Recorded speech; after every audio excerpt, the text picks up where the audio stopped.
Hey guys, what's going on? This is Cavion with episode number 12. Now, I'm pretty sure the video might be, I don't know, like, you, you know how to spell 12. 1, 2, there you go, 12. Uh, so yeah, this vlog episode is done right after episode 10 and 11 because as I've said before, I like to do these in groups sometimes. Maybe not all the time, but depends on how I'm doing that day. But yeah. So let's continue with what I was talking about in the last video, which was basically the importance of knowing the business side of the industry, you know. And I want this video to be more about cohesive ideas and examples of what this is. So the last video, if you didn't watch it, is about PROs, or I lightly touched upon PROs, which is a performing rights organization. And the performing rights organizations that we have here in the Western Hemisphere are ASCAP, BMI, and CSAC if you are in Canada. And I think there might be a couple of more, but that's something you just have to do your own research on, you know. So, like I said in the last video, performing rights organizations are important so that way you can receive 100% of your royalties when you receive income from your music, specifically from your songs, you know, because there are multiple ways as a musician to get money from your music. You can do it through merch, you know, you can sell your own merch. And I might do a video on different ways you can do that for free, as in like you could create the merch and you don't have to spend a dime to make it. As well as, you know, a Patreon account. You know, you could do a monthly subscription and give your fans exclusive content. That's something I myself am preparing for you know, next year and so on and so forth. And there, you know, you could do giveaways and stuff like that. Now, giveaways, you're not going to receive money from that, you know, but you are going to, if done correctly, you are going to be able to get some eyes looking your way as an artist and say, okay, this doesn't directly get me paid, but it is an indirect way to, you know, get some more attention on your music that can potentially get you paid. But yeah, so this is specifically about the music itself, you know, the melody, the words, you know, the beat, so on and so forth. PROs are important for that. As I said in the last video, it costs about $50 to $100 to sign up to a PRO. At least as far as ASCAP and BMI are concerned, because I live in the States, so that's the cost for that.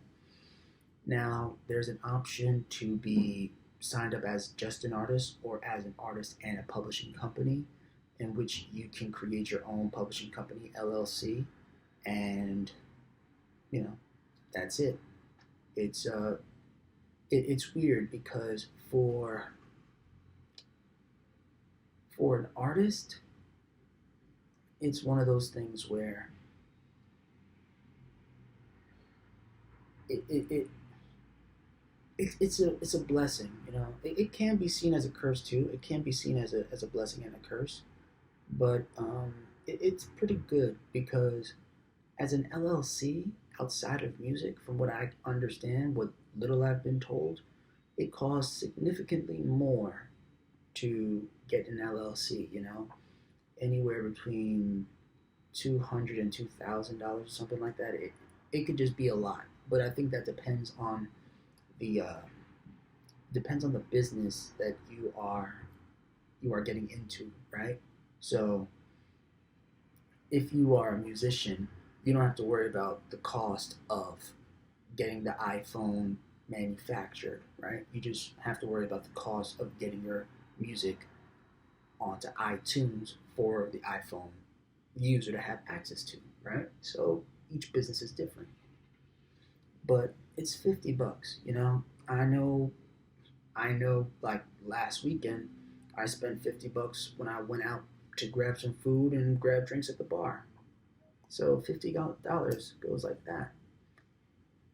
It's important for you to take this opportunity, especially in this pandemic, if you have been able to receive unemployment or if you have the ability to at least put $50 to the side, or you have $50 that you put to the side, use it for this because it's an investment. You are a business. And I said it in my previous videos. You are the business, and that's the way you need to approach your music. It's always good to approach your music with passion. And I personally will say you should not create music if you are not passionate about it.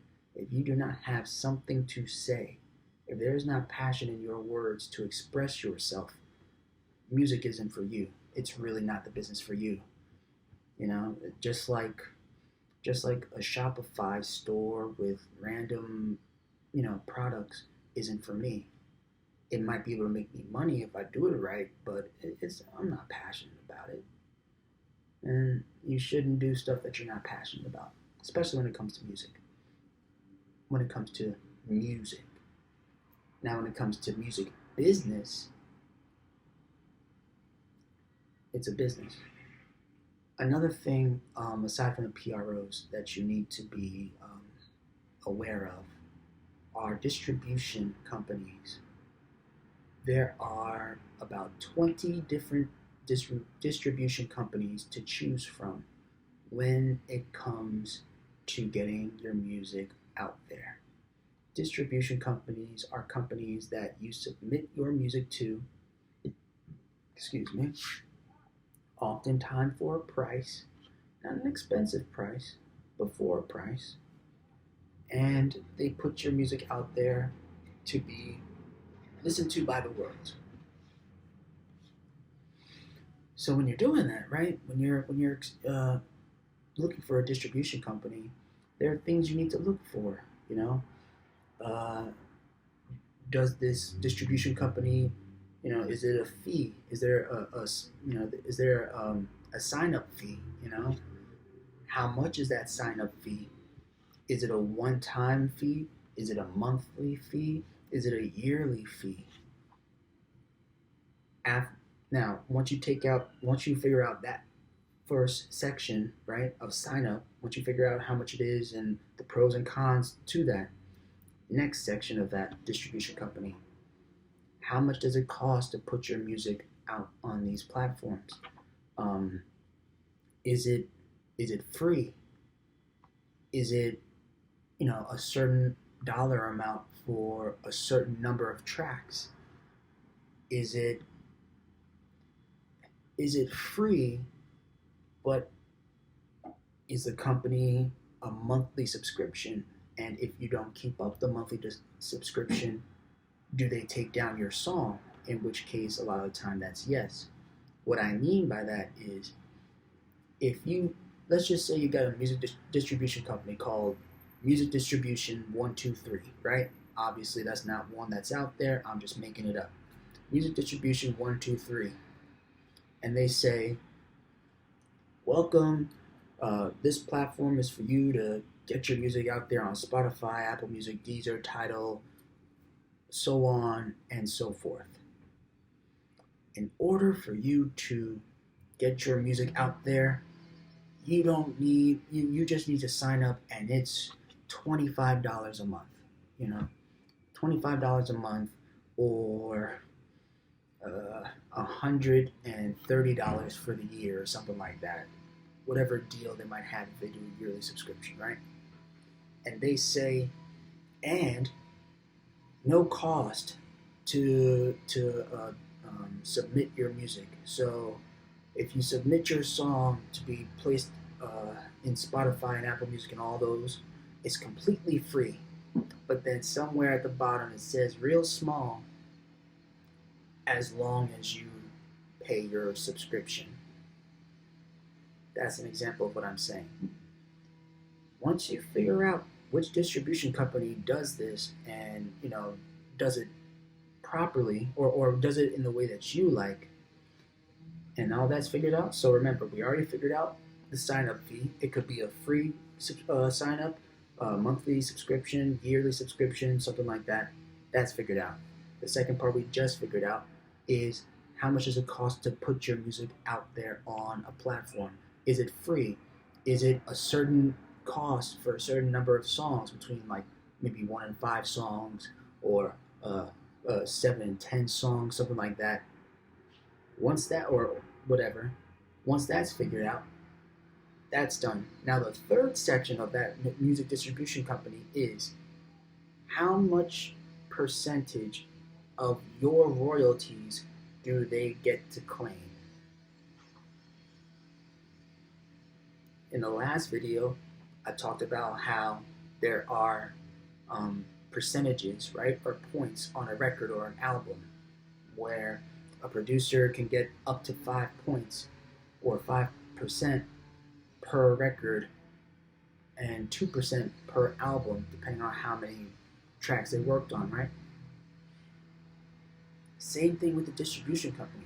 The distribution company, in a way, is like the A&R firm, or like the A&R representatives, or whatever you call that position. The A&R is basically the music distribution company. In a way, can almost replace that, in a term of percentages and stuff. And that music distribution company could say, we give you a one-time sign-up fee. You could sign up for one time for $30, right? You never have to worry about a monthly subscription or anything like that. We offer all of these different services, which is so good and so helpful. And it only costs a few dollars, no more than like $5-6 for you to put your song out there on any of the platforms, all of the platforms. But they take 30% commission, or 20%. 30 and 20% might not sound like a lot. But, like we said in the last video, if you've got a song that can stand the test of time, like Mariah Carey's All I Want for Christmas Is You, 30%, 20% is actually a pretty significant piece of the pie. That's 1/3 of your I think it's your net worth, or net income. So like their business terms is like your gross income, and then like what you make after taxes and stuff like that. So remember that it's not just 30% off of 100%. It's 30% off of whatever percentage you have left. So let's say you sell your song, right, for $1 on iTunes. You don't get that full dollar. There's a certain percentage, like around, I think 20-30%, that gets taken from Apple, right, for the sale of your song, right, because they are you're making the sale through their company, so that makes sense. But then there's another 30% off of that distribution company that said to you, oh yeah, you can sign up, one-time fee, you never have to worry about a subscription, and you get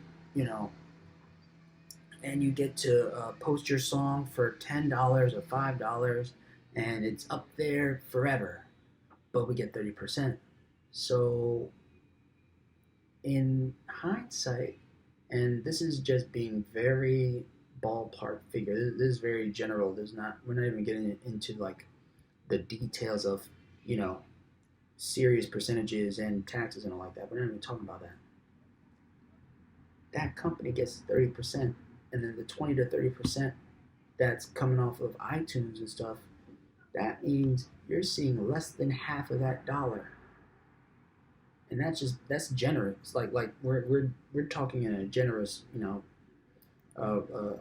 rounded off numbers here. You're seeing 40% off of that dollar. 40 cents of that dollar is yours.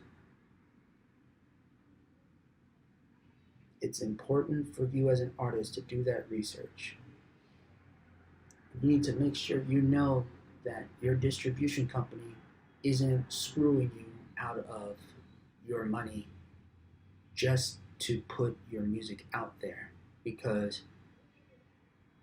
it makes no sense for you to put in all that hard work and not get properly compensated for it, you know? It's almost as bad as the labels. Almost as bad as the labels. Now, the labels do a whole nother thing. Long story short, because I don't want to make another video about that later, real simple.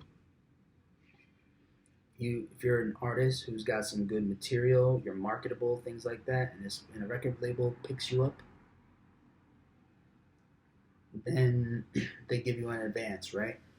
Now, I don't know how people, how things are for people in their personal lives, but for some people, if they get an advance of what, 100, 300,000, 500,000, maybe even $1 million, that's a lot of money. And it is. In a sense, it's a lot of money. But it's a contract. So you have to pay that money back because it's an advance. It's like a bank. A bank loans you a certain amount of money. It's exactly what it is, a loan. You still have to pay that money back, plus interest. With a record label, it's the same thing, except like 10 times worse, because all the music videos, all the production, state-of-the-art production and stuff like that, all these grand gestures, all the hotels, limos, all like that, that's being billed to you, but you just don't know it, or they just don't tell you, I should say. So if you make a great song, right? You have an amazing song, and it makes, let's just say it makes $10 million. You don't see that $10 million because in that contract that you signed, they might have said, "Oh, look, you get to get this. You get a $500,000 cash advance, or $300,000, or $1 million cash advance." But we keep 85% of your gross revenue. So that's 8.5 million that goes to the label.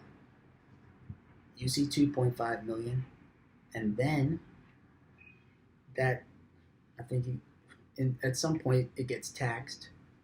Then you got to pay back all the money that was spent on the music videos if they were made, on the state-of-the-art production, and don't forget, you're just the artist.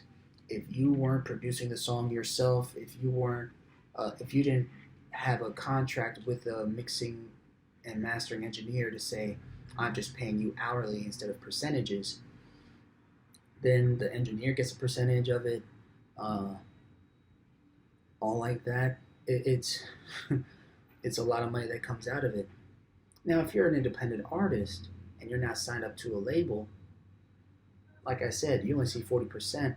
You only see 40 cents off of that dollar in the sale from iTunes. Like I said, when it comes to those different distribution companies, but it's a horrible deal for you.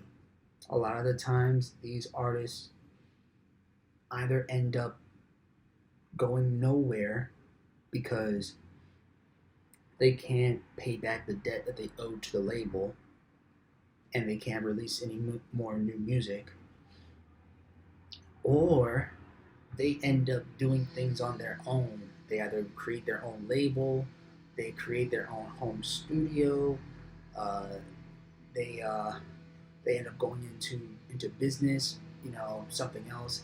And sometimes they'll do the business thing because it's what they want to do. They learned, how good it is, or they learned it and they liked it. But this ends up being a real bad deal for these artists out here if they're not careful.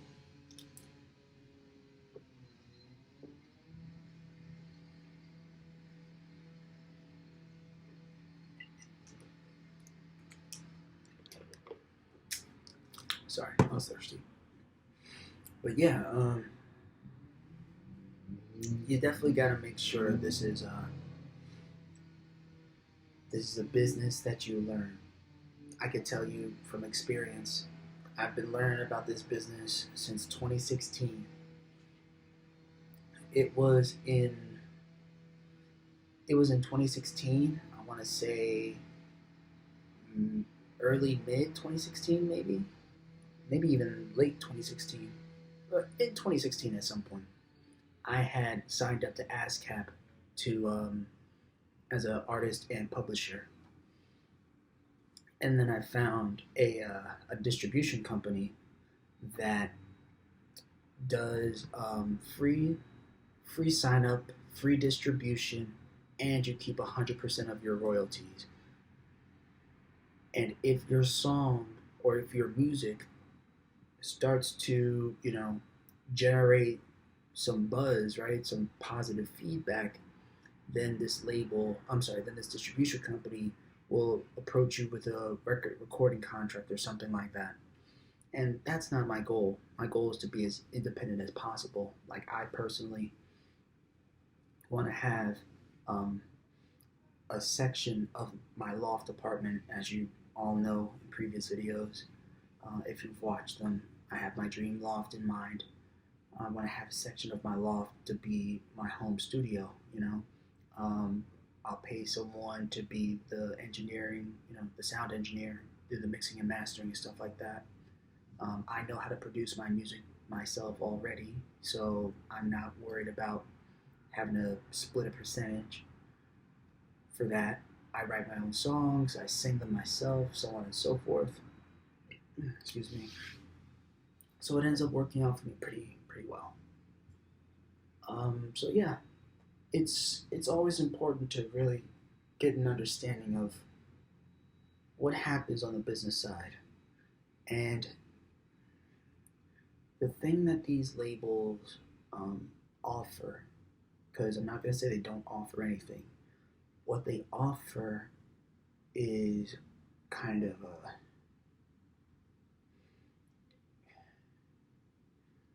a quicker means. They offer you the quick solution, you know, and they also offer the connections that they have, certain connections to people in the industry, certain artists sometimes, things like that. It can be something that is beneficial, but in my opinion, it's not worth it. Me, myself, and I'd rather do the hard work now. I've spent 4 years doing this hard work, figuring out what my sound is, learning about producing from a few apps I have, learning the business side of this thing enough to know that it's well worth the wait. So yeah, um, in the long run, it's much better, in my opinion, for you to do this work when you're in your 20s. The sooner the better, obviously. But when you do this work in your 20s, it makes it for a much better experience when you get older if you do things correctly. So yeah, that's what I want to talk about in this video. I hope this helped you guys out. As far as you all as artists out there. Um, Like, comment, share, subscribe, all that good jazz. And I'll see you guys in the next video. Take care and enjoy your day.